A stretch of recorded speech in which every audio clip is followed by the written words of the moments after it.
There has been a myth roaming throughout Springfield about a man named Jeremy Steele. If you're not familiar with the name, then here goes the myth. This is the story of Jeremy Steele. How are you today? I'm good. How about you? I'm doing alright. So, what is your view on the Jeremy Steele's myth? Jeremy Steele's.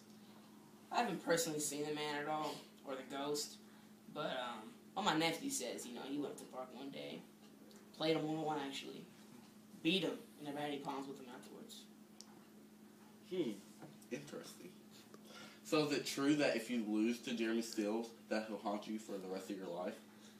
I mean, I couldn't tell you personally, but my nephew did say this one dude from his high school actually went up and played Jeremy at the park one night by himself. And lost to him and was haunted for the rest of his life. And later committed suicide. I mean, that's a sad story, but, I'm never going to Rose Park myself. I'm not taking any chances. That is a sad story. Maybe I shouldn't go up there either. Well, thank you for your time, Dylan. Thank you, sir. I will see you again in a little bit. These are the pictures of teenagers who've committed suicide at the infamous Rose Park.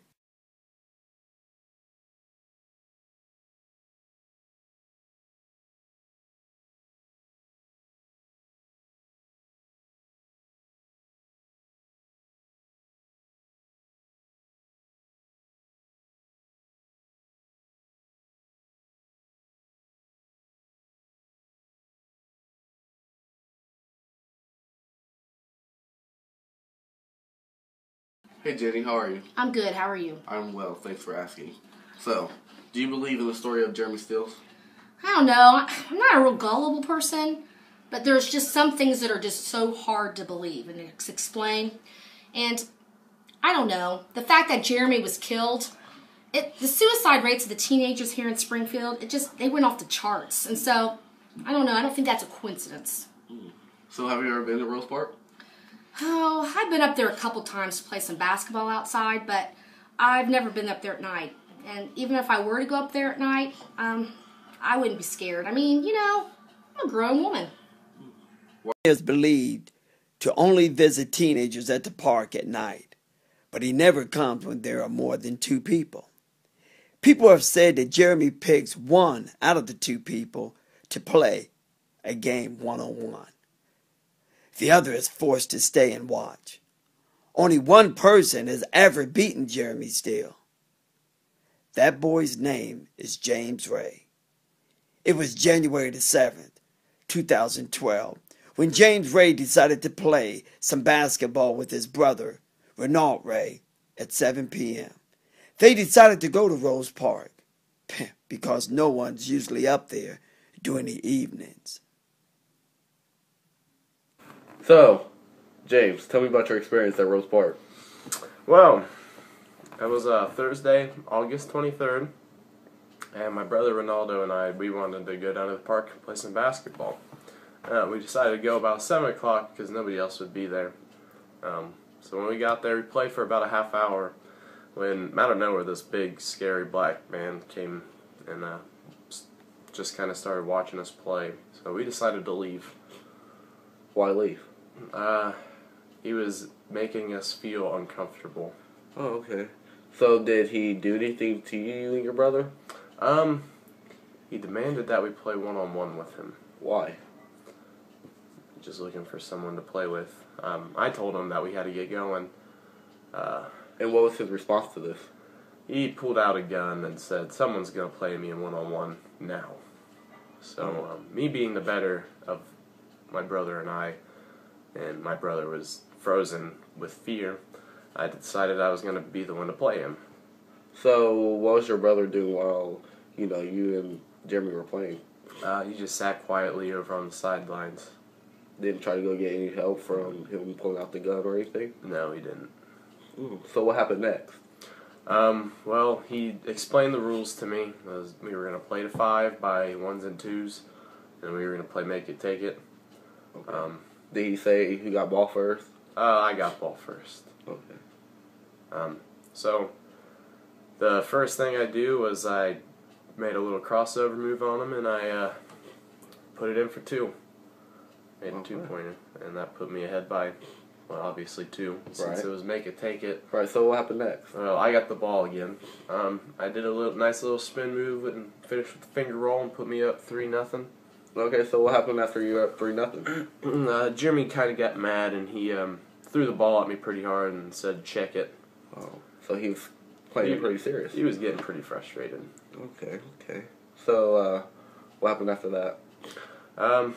After that, I put a shot faked him, and I put it back up for another 2, and I hit the game winner. So how did Jeremy respond to you hitting the game-winning shot? Well, I went to go get the ball and then turned around to shake his hand, and he wasn't even there. He was gone. So what do you think happened to him? He just disappeared. Were you and your brother frightened? We were frightened and a little confused. We didn't know if he was going to come back out, so we kind of hurried to get away from there. Interesting. Well, nice talking to you, James. It was nice talking to you, Brian. James then reported that the mysterious man said his name was Jeremy Steels. How are you? Good, how are you? I'm well, thanks for asking. So is it true that you were at Rose Park the night that James beat Jeremy 1-1? Yeah, I was there. We were just playing basketball, and then he came out of nowhere and challenged James and I to a basketball game. So James played him, because I'm not as good as James. What was your reaction to the man saying that his name was Jeremy? I couldn't believe it. I thought he was dead. Did you agree with James playing? Yeah, because I wasn't as good as James, and I didn't want any chance of getting hurt. What were you doing on the sideline while they were playing? I was kind of nervous that James might lose, but I was really hoping that Jeremy was alive, but I knew he wasn't. So, did you see Jeremy leave after the game? No, after the game, I turned around to congratulate James, and then when I turned back around, Jeremy was gone, and we don't know where he went. What do you think happened to him? I don't know.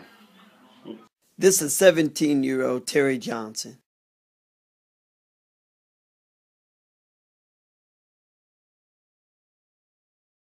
He went up to play at Rose Park one night by himself and never returned home. Some eyewitnesses say that they did see Terry shooting basketball with a man they have never seen before. They described him as tall, dark, and thin.